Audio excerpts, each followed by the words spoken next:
Welcome to the Miscarriage Rebellion. I'm Sam Payne, CEO and co-founder of the Pink Elephant Support Network. And I'm Stacey June Lewis, counsellor, psychotherapist and broadcaster. This podcast is where we share stories of many Australians who have lost their babies to early pregnancy loss. With evidence and empathy, we unpack the shame, blame and stigma and the lack of support that many face. This is a loss that has been silenced for too long. We deserve better. We are here to normalise the conversation. And we're here to make lasting change. Welcome to today's episode, where we welcome Terry Diamond, social worker for the Royal Hospital for Women and former perinatal loss counsellor. Terry, like many of us, has her own lived experience, which we'll unpack, but she also brings an element of a clinical lens that she gets to bring to this podcast to hopefully show us what needs to change within the health system. What can we do better? What can we do more of to make sure women are met with the validation, empathy and support that they so badly deserved? Really excited to get into this interview today with you.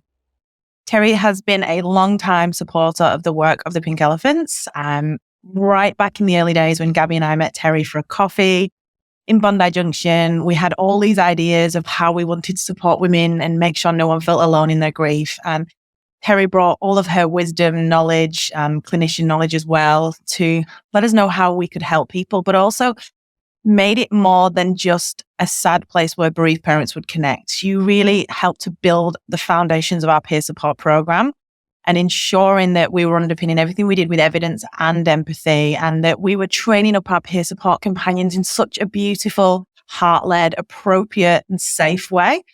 And it really has made a difference to how we've gone forward with that program and how it's been accessed and how our peer support companions also feel really valued in their role and how cathartic that role has also been for them as well. So I want to extend a huge thank you for that. But for the benefit of our listeners today, I think it's always a really important place to start with your story, your experience. So if you could tell the listeners what your experience of miscarriage is. So sure. My experience goes back probably 19 years now when it all started. So I had baby number one, no complications, really quite easy. I fell pregnant with baby number two when I was on the contraceptive pill after a general anesthetic. And so I didn't actually find out I was pregnant until the Christmas Day, my birthday. And by the 31st of December, I had miscarried that baby. But I was kind of okay with that because my first child was only about 7 or 8 months old and I wasn't expecting to fall pregnant or trying to fall pregnant. Of course, what that miscarriage did was trigger an extreme urgency to get pregnant and have another baby. And I was lucky enough to fall pregnant about 4 months later and have my son with no complications. So I had the two years apart.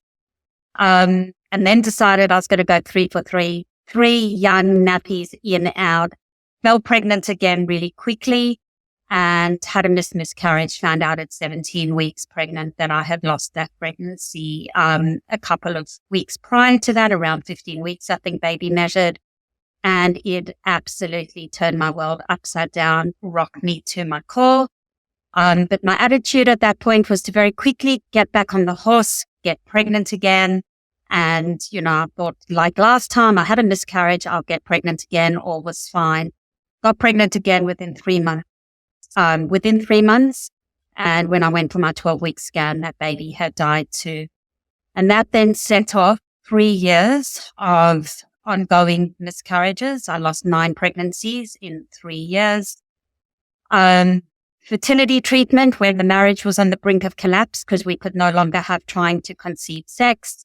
So 6 rounds of IVF, never fell pregnant from IVF, and eventually went to the alternative therapy and was told by a kinesiologist I had something in my body killing my babies. Went with that information to my fertility specialist. He told me not to bring Eastern mumbo jumbo into his office. And through a lot of hard work and internet searching, because that's all we had, there was no supports available other than the old internet search. I was lucky enough to find Gavin Sachs, who was just beginning to bring to Australia the testing for natural killer cells. And at that stage, you needed to have your bloods done far, far away from home, wait for 3 weeks while they went to the UK and then came back to you. and it came back that I had natural killer cells. So with treatment, the Clexane, the prednisone, and the aspirin, I managed to fall pregnant with my now miracle, who just turned 16. And those 3 years of my life, I think to this day, are still a blur. So 10 babies in, 3 years. I'm sorry, Terry. And I think we have really realized with this process and this podcast that, time does something, but it doesn't make things disappear. It's such a soul-shaping experience. And I want to talk to you about that because you found it such a soul-shaping experience that it really did start to change your life. Could you tell us a little bit about what happened from those losses, how it affected your life, not necessarily from straight to those positive effects, but at how it all kind of really started to impact you as a woman and what you were doing and how you were living? You mentioned the relationship stuff. We know that your career changed, but I'd love to hear a little more about the story as a whole. Yeah. So I think I've never felt lonelier in my life than I did when I was going through those miscarriages. And I was desperate to look for support. So after the third miscarriage, I actually went out to see, a couple of psychologists, really just seeking that support, that validation that I needed, that I was not going crazy. And that the fact that this, cycle of pregnancy loss had consumed my entire life was not because I needed, treatment for something that had happened, but rather just somebody to recognize what I was going through and to really validate my day-to-day shitty experience. And I just could not find the support. So me being me, I decided that I was going to go and study counseling because I was going to A, support myself, and B, fill in a gap of supporting people who were going through this experience. So I went and I studied counseling, which was my third degree, and did my placement then at SIDS and Kids, which are now known as Red Nose. And whilst it was very cathartic to do the counseling and to become a counsellor, what I recognized very early on was that there was not much understanding around miscarriage and the impact that that was having in people's lives. Even that organization was really focused on stillbirth, loss over 20 weeks. And from my experience, I actually tried to get a miscarriage support group started when I was working there. That was one of my student projects. We could not get anyone to attend. So this is going back around 17, 18 years ago. And the space that we were in was that nobody really validated miscarriage. Nobody counted miscarriage. It wasn't something, that people spoke about or that you acknowledged, and nor the enormous, massive impact in your life. So the biggest thing that sticks out to me from those 3 years that I was going through it is I counted my life in cycle days, minutes, pregnancy tests, scan weeks of pregnancy. I think in 1 year I was pregnant for 42 weeks with no baby. Go for it at the end. And my world became teeny tiny. So any joy or love or enjoyment of my other 2 children, I was lucky enough to have 2 living children, was completely overshadowed by the losses that I was experiencing and the impact that they had in my life. Through going to SIDS and Kids to work, I found an amazing support person. And after that was, I think I'd had 7 or 8 losses by then. She was the first person that said to me, I am sorry for your losses. I am really sorry for everything that you've gone through. And I will never forget the impact of somebody not trying to fix me, but actually just sitting with me in that space of, I am sorry. And what you have been through is enormous. And I think that really set my foundations for the work that I then, did in my therapy practice. So I worked in as a perinatal bereavement counsellor for about 13, 14 years before I ramped it up to the next level of listening to people's experiences that they were having in hospital around pregnancy loss and thinking, right, now I have to change this. Now I have to change what happens for people when they go into the health system and the added trauma that they're walking away from when what is going on for them is not validated, worked with in a compassionate, caring and kind manner.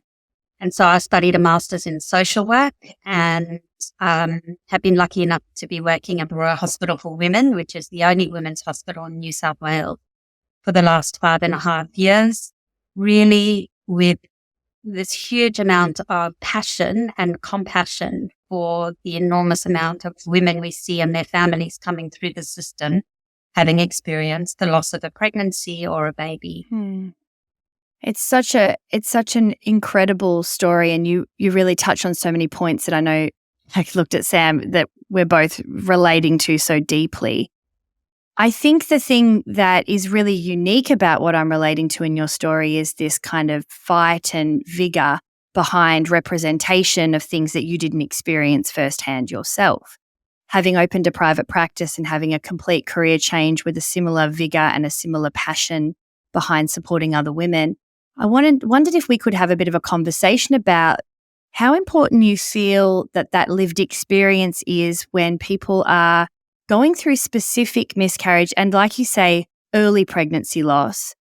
Again, obviously there's so many practitioners and specialists that are able to provide care without necessarily either exposing their lived experience or having it. However, I do want to have a conversation about that because I know from my own experience it is something that I wanted from a therapist and now is something that I am proud to give. It's obviously about the client, but that congruence in the way that you meet someone and the rapport that you can build from having walked the same path, I find quite powerful. And I'd love to hear your take on where you pull from that and the difference between that offering compared to maybe what you were getting beforehand with different therapists that may not have been able to offer that to you. So I think it's complex. Yes, I think it is incredibly powerful to have that lived experience, but just want to say that a compassionate person trained to support women experiencing miscarriage or early pregnancy loss, they can offer that support as well. So I think the problem is the lack of understanding for the most part by those people in the support roles of psychologists as to what it actually means to support somebody going through miscarriage. Not a pathology. When you're going through miscarriage, it's a deep, deep grief.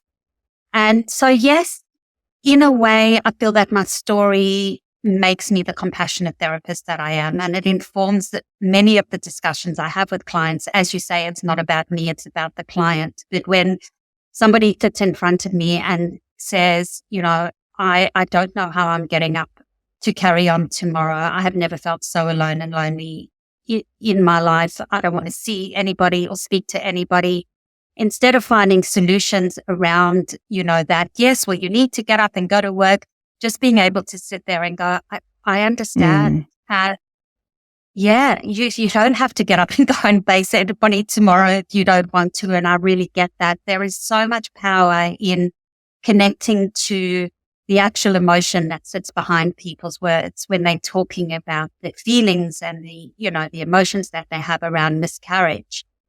So yes, I think there's definitely something powerful. However, I've supported a lot of women over the years who've experienced stillbirth or the death of a child. Now, whilst I don't have the lived experience of that, certainly my lived experience of loss informs the enormity of that. And the biggest thing for me in working in this space completely is a loss is a loss is a loss. Not minimizing the loss of somebody who's experienced a miscarriage at 5, 6, 7, 8, anything really under 20 weeks, comparatively to somebody who's experienced a full-term stillbirth or a neonatal death of their child. Really just understanding that it's not about the amount of weeks you were pregnant or, what that was all looking like, but just the loss of your hopes and your dreams that you had for that pregnancy, for that child, for that baby. And really just working with, clients on validating that it's not about the amount of time. And I really think that's where we need to get to in this miscarriage space. Not this, oh, well, it was early. Oh, well, you can have another. Oh, well, not many people knew you were pregnant. In fact, I had somebody ask me the other day, they're now 7 weeks pregnant after a loss. They had a loss last year, and they said, I don't know whether to tell people or not. Do we tell people? Do we wait till 12 weeks? What is safe? But we really unpacked that in terms of, what do you want from people? What do you need? What do you want? And it was really that sense of, if the worst thing happens again, I just want to know that there's backup for me. And I was like, then what are we waiting to share the news for? Away from this secrecy, which I think invalidates the enormity of the loss that people were, experience when they're having early pregnancy losses, and really bringing that into the space of the enormity of what you've lost when you've lost a pregnancy, any gestation. Yeah.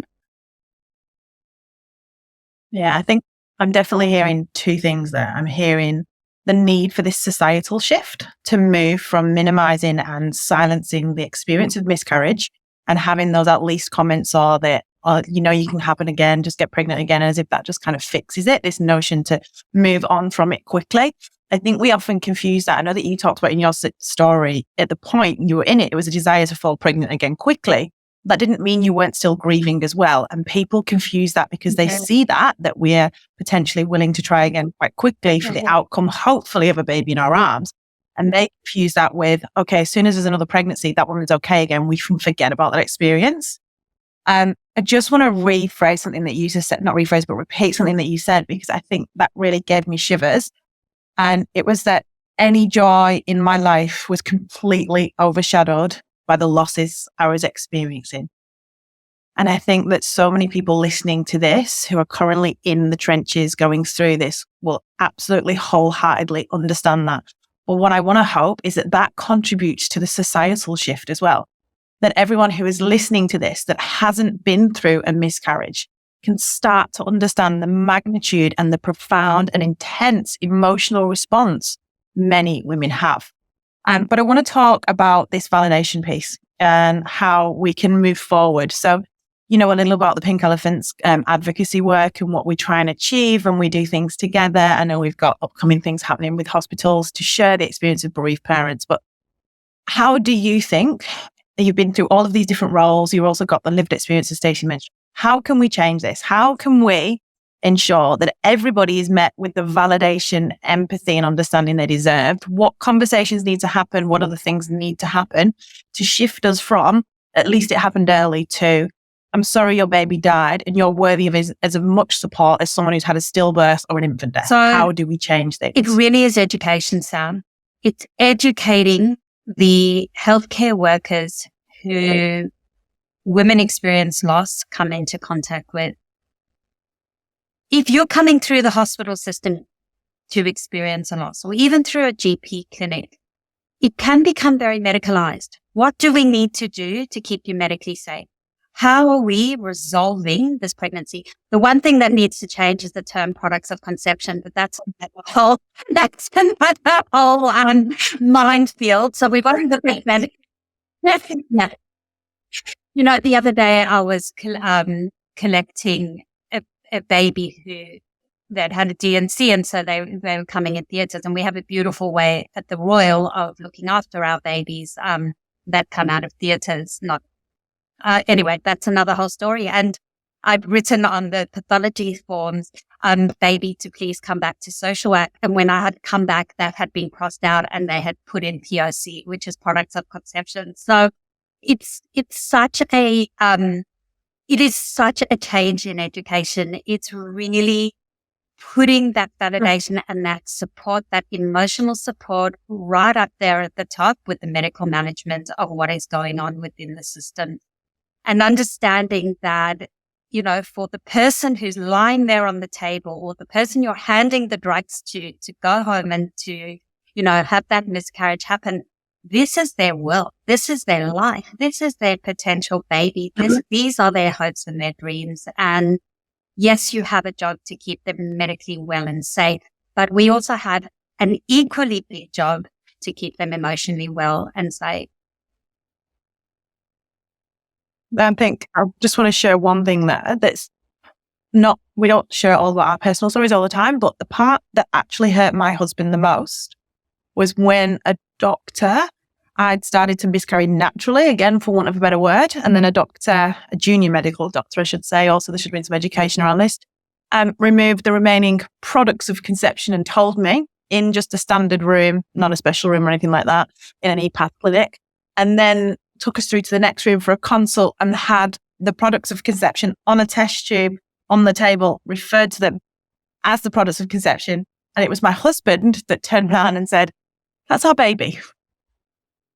And it was that moment for, like, I didn't notice it at the time, but he continually talks about that. And like you said, there's this medical management. She wanted to move me through the system. There was about 14 other women that day who needed to get through. It was a tick list. It was quickly move through. And it was that comfortable language of products of conception that we need to challenge. And you're absolutely right to write baby. If anything, can we cross it back out when they put PLC and write baby again and just keep? But we shouldn't have to do this when we're in this. This should be changed for us, right? am taking from the education piece and circling back to that lived experience. It is interesting because in some notion, there is always going to be that glance of knowing between a woman that has experienced this. But I think in a way, it also allows society to leave it to them. So whilst I really took that away from your point on, whilst lived experience is such an incredible offering, it is something that other people can learn.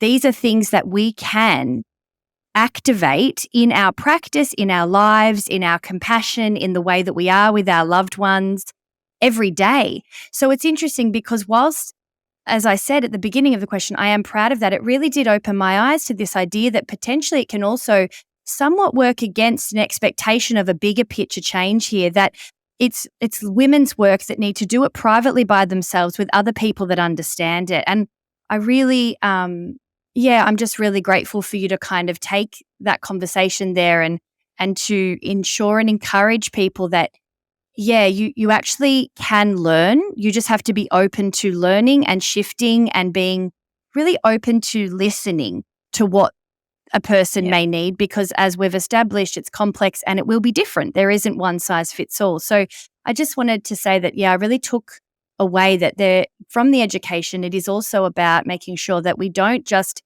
lean on the people that are specialists in this and expect there to be, I have a friend that miscarried, you might want to talk to her. Well, no, I want to talk to you, my friend that I know already. Just because you haven't lost doesn't mean I don't want to be seen by you. And I just really wanted to share that I really have kind of, I'm just been pondering that since you brought that up. Yeah. I really like that as well. I think that sits with a lot of what we're talking about at Pink Elephants, that this is not just even a women's health issue. This is a societal issue. It's for everyone. Everyone needs to understand how to provide validation, empathy, and connection. Those three things are really important to someone who's experiencing a miscarriage or a pregnancy loss. No matter what the gestation, no matter whether you've been through it or not been through it, you need to understand how to have these conversations. And yes, they might be difficult and hard to lean into, but that doesn't mean that we should shy away from them because you perpetuate the silence then. Terry, I'd love your thoughts on what people can say to offer that kind of support. What are some tangible things people can say and do? I think the most powerful thing you can do is acknowledge and validate. I'm sorry for your loss. Open up an open conversation. Do you want to talk to me about that? And not feel, and I think this is where going to a traditional therapist for support becomes, an issue for people. Not trying to feel like you have to fix this. Don't have to fix it. There is nothing to fix it. I'll often say to people, and even though I've experienced loss, I don't know what to say to you at the moment. There is nothing that I can say and nothing that I can do right now that is going to fix this in any way, shape or form or make this any better. It is, my favorite phrase is it's a shit show. It's a shit show. But I am just so very sorry that this is something that you are going through. I am so sorry that you have lost your baby, and really acknowledging. And I think this link is important when it comes to talking about early pregnancy loss. It's not only the baby, it's those hopes and dreams. And when we talk about hopes and dreams, that's invasive to our lives. All of us have hopes and dreams, ways that we see the world, things that we're experiencing or expecting to happen. And I've got quite a type A personality. So for me, the most difficult thing when I was going through loss is if I put in X, I like to pull out Y. Well, I was putting in X, Y, and Z, and I was pulling out A. And I could not cope with it. No matter what I did, the hopelessness, the out of control. And I think really acknowledging that for people, whether we're friends, whether we're a therapist, whether we're a healthcare professional, this must be so hard for you. You must feel so out of control. When a baby dies inside us, that's like you're living with the scene of the crime. This has happened in your body, in your uterus. It's invaded your heart. It's all consuming. And just having that acknowledgement that this has happened, for you, and then really understanding the impact on the partner. So, this has happened. Yeah. And I always say to women, this has happened to both of you. You've both lost your hopes and your dreams and your baby. But when it happens inside a woman's body, it has a biological component to that loss that is just absolutely monumentally enormous. And I think that's where health professionals need to come in, not just sorting out the medical management of what has happened, but really understanding the biophysical, how our emotions are connected somatically to our body, and really being able to validate, empathize, and just hold a space for somebody, even if they're going through the hospital system, to be what they need to be in that moment. I love that. Can you talk to us a little bit about what the risks are, so that if we don't meet people either as a healthcare professional or as a friend or loved one or even a workplace, if we don't meet women continually with the validation, empathy, understanding that they deserve, we've seen now from research that there is strong links to poor mental health outcomes. Can you talk from your lens as a social worker about that? It's interesting, Sam, because I think a lot of times miscarriage, we don't acknowledge the trauma that women might experience in miscarriage, however that's managed, whether that is a natural miscarriage and what that might look like, in terms of blood loss and what that might look like, or if it's going through theatres for a DNC, you go in with the baby, you come out with an empty uterus. And I think that the trauma associated with the loss is very minimized for miscarriage. And so, yes, we know that anxiety, especially if you're still trying to have a baby, the anxiety that can come through with a subsequent pregnancy. So pregnancy after loss is just next level.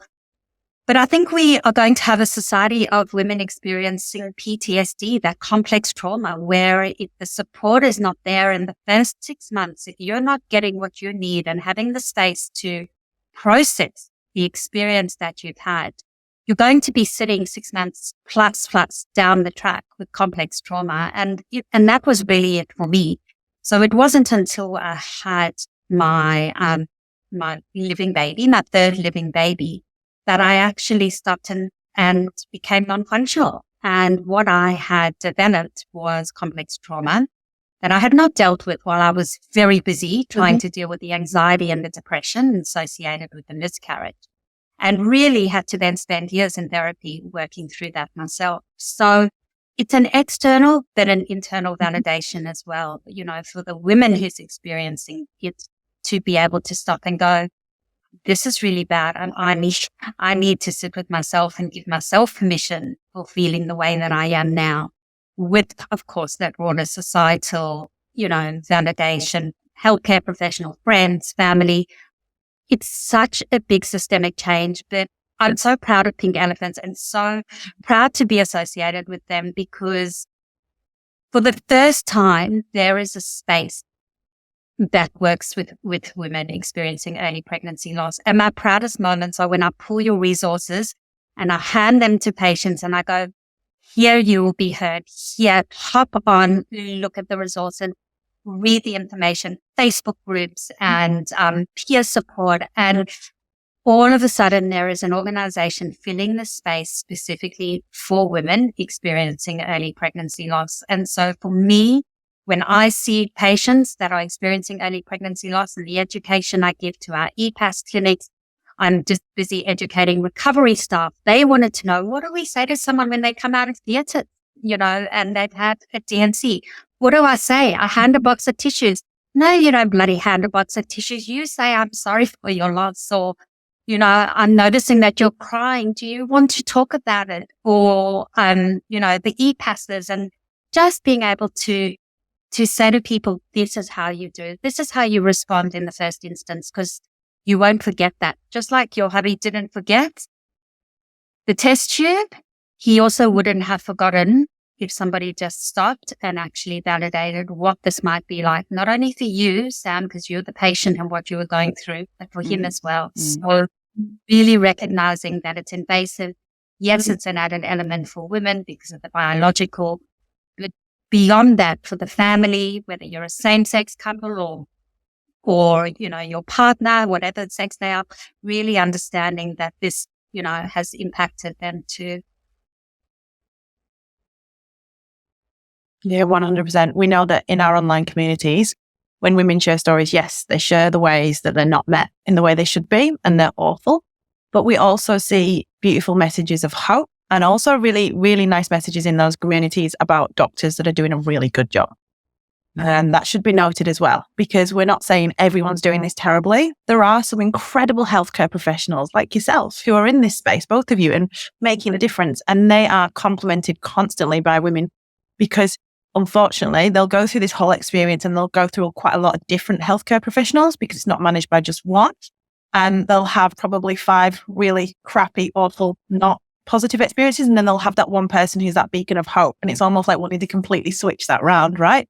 But they'll remember that person that does give them the support that they deserve. So you're completely right there as well.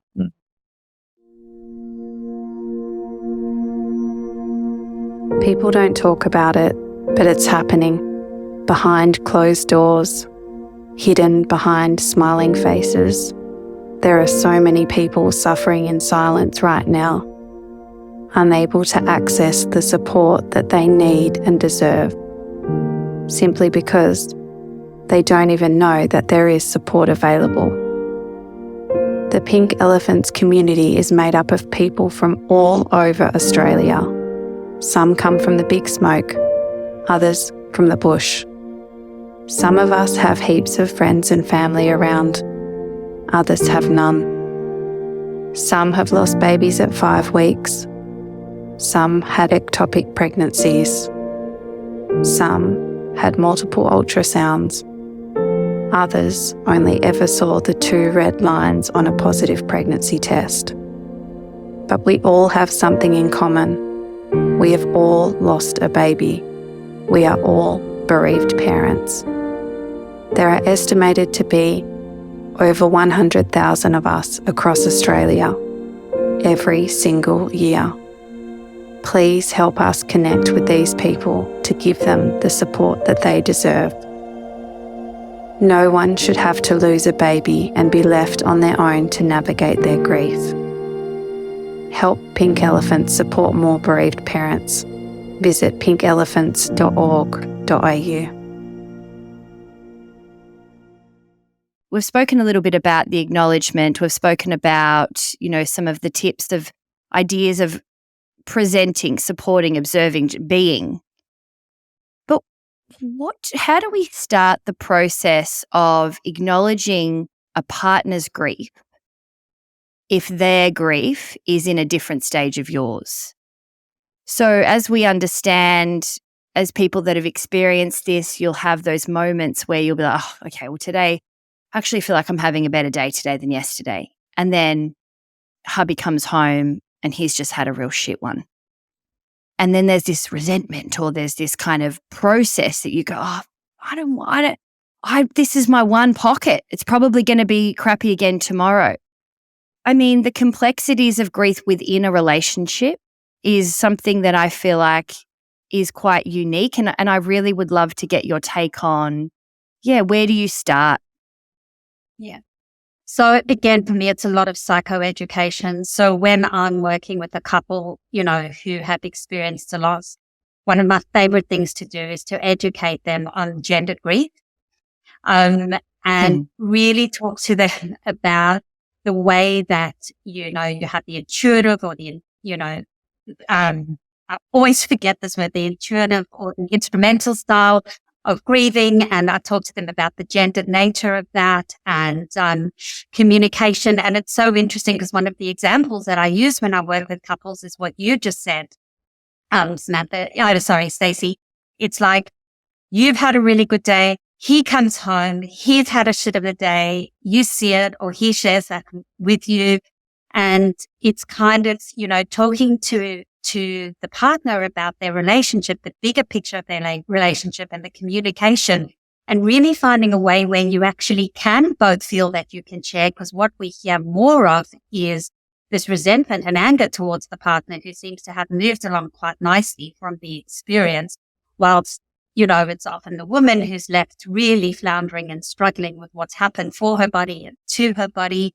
And so I think in the whole perinatal pregnancy loss space, the continuum from, an ectopic pregnancy or a chemical pregnancy, all the way up to, the loss of a living child, is really the psychoeducation around grieving styles and permission. And I often say to couples, for the most part, I see a beautiful yin and yang, and to think of it like that. So when one of you has more to be able to give, the other thinks about it as something that they're going to take, and that we will see this natural pendulum swing between the two of you. So really just talking to that, allowing that open communication, rather than that resentment around he's bringing it, I can't deal with it, or she's bringing it, I can't deal with it, to really allowing the relationship to open to receive from both parties what they need. And I think, we talk about the experience of pregnancy loss or baby loss really impacting relationships. Some people will talk how it brought their relationship closer. Others will relationships end, and we see that as well. And I think a lot of it comes down to this, this bigger conversation, and this is a much bigger conversation. This is the whole, digress, I guess, that really, again, education. I'm so passionate because I think most people in this world want to do the right thing. They want to do good. They want to be that supportive friend. They want to be that healthcare worker who's acknowledged for being amazing at what they do. But often we just don't know what that is. And so in the absence of doing the right thing, we do nothing. And that then often becomes the wrong thing. So really just education, putting it out there, destigmatizing it, throwing it out open to the broader society, and, having that filter up through the healthcare system as well. I love that. And the psychoed, I think, is just such an important tool because there's so much out of control. You kind of immerse yourself in such medical stuff. I actually have been working with a couple, and particularly a client that is working through the processing of male infertility, and all of the gendered elements that come from that perspective. And I think the education behind the statistics of that and what that looks like, to understand that, just as you say, there is not a particular type of grief, there's not a particular type of way, there's space for it all, but also there's not a particular type of infertility or conception or those types of things that may lead into these pregnancy loss spaces, that then when you process the grief, there's a whole lot of other stuff that's there to be unpacked.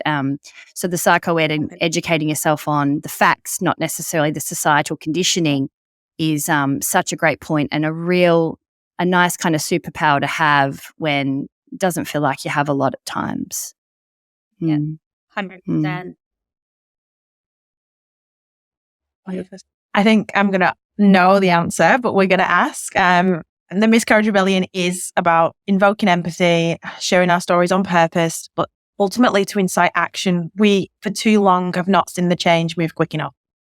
We no longer want to sit back and accept the status quo. Women and their partners and their extended families deserve so, so much more. And with the power of your lived experience and all of the work that you've done in the last, like you said, 15 to 20 years, what would be the one thing that you would change? What would you make happen today if you could make anything happen? That's a big question, Sarah.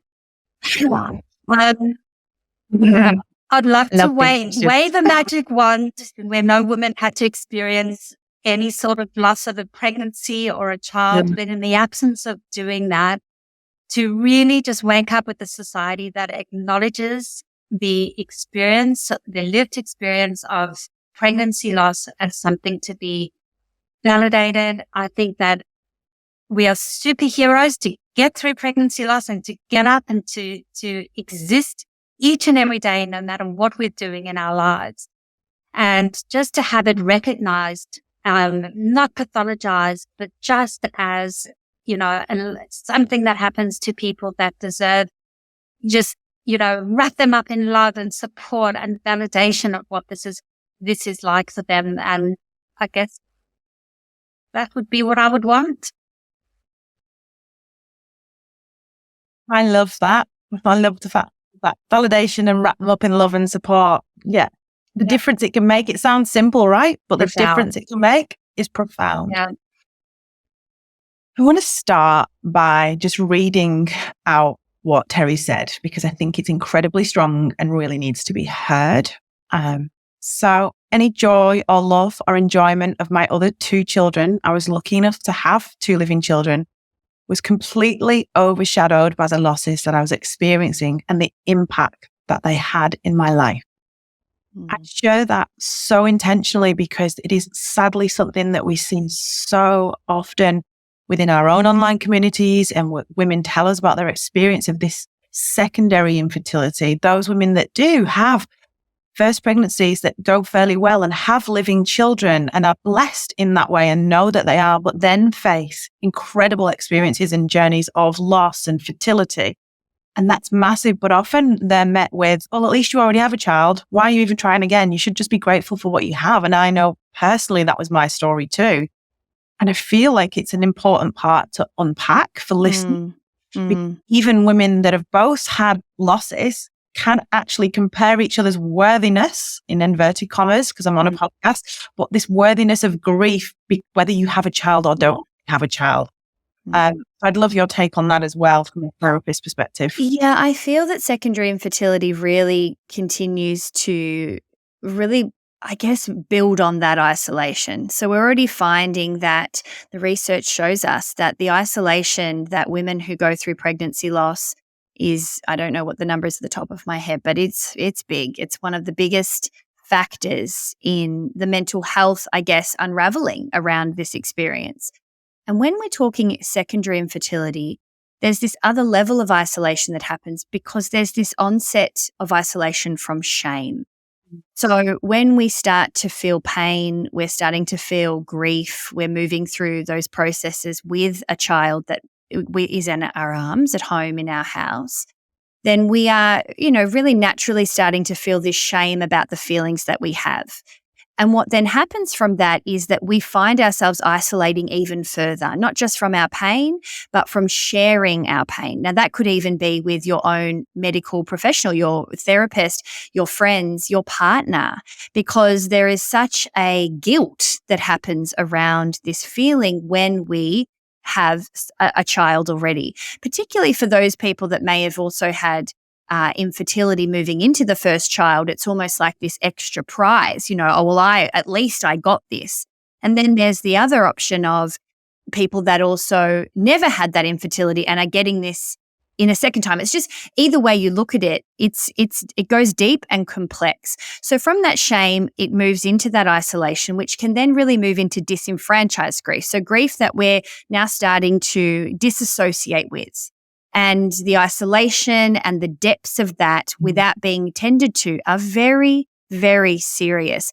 And in other episodes, we have unpacked the true definition of PTSD.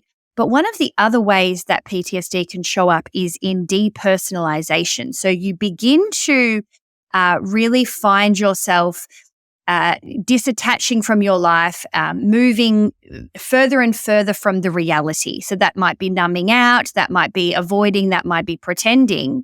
And so not only is this isolation quite extreme, but now we're actually not acknowledging our existence, and so that can really move into more serious anxiety, like a deeper depression. It can move into this kind of attachment disorder. And then also intimacy, a lack of intimacy and loss of intimacy with our children, ourselves, and our partner. So once we start to get to that point, it is a real, it's a real serious issue, and we need to be very aware of it and ensure that we, as a community, are looking at this with a really different lens. Yeah. Yeah, I remember I used to say to people, and it was almost like myself justifying it, but I used to say, it's because of her. It's because of who she is as a child that makes me want to have more children. It actually, in some ways, makes the loss of another baby harder for me because of that. And then I look back now and I go, that was me trying to justify it outwardly. And it's the inadequacy of others when they meet you and you're not sure how to kind of meet them back with a response, and you're managing their lack of knowledge and awareness in this area as well. And then you end up almost trying to justify everything, and you shouldn't have to. You should never have to justify the number of children that you want in your family, that you're trying to build, that you have a future in your heart and your mind of what you're trying to create. And I feel like that's something that is definitely a false narrative that absolutely needs to be addressed. This thing that if you have a child, then therefore any future losses don't hurt as much, and it's okay because you've got a child, because that is not what we see at all. No. And we really have to watch how we acknowledge our experience, regardless of if we're comfortable with it, regardless if external factors tell us, it doesn't deem an appropriate reaction, it doesn't deem an appropriate response. Whatever is coming to us, it's a really important thing to consider of how we're acknowledging what is. And what is exactly how you're feeling.